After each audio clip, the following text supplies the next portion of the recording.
И општина Прилеп денеска постави пункт во центарот на градот за донација за настраданите од земјотресот во Турција и Сирија. Од општината вела дека овој пункт ќе биде отворен секој ден од 10 до 16 часот. Собраната донација ќе биде складирана во простории на јавните претпријатија и ќе биде испратена во оној момент кога ќе се создадени услови за тоа. Имаме понудено ние екипа од човечки ресурси, значи екипа од добро обучени пожарникари со возило да помогнеме и на тој начин. Имаме информација дека етапно како имаме одобрување и насоки, ќе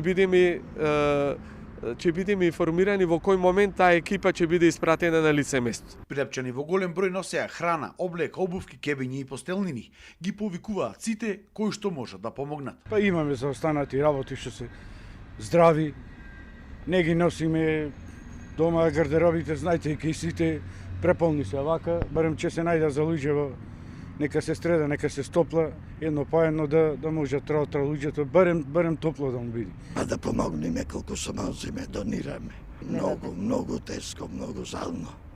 Па што можеме од срце да подариме, што се некој има што не може да се облечи, па да му поможеме. Кој што може се поиска да донира. Дали пари, дали ствари, дали било што. Во понеделник ќе се одржи вонредна седница на Советот на општина Прилеп, на која од буџетот на општината ќе бидат издвоени околу 500.000 денари помош за Турција и Сирија.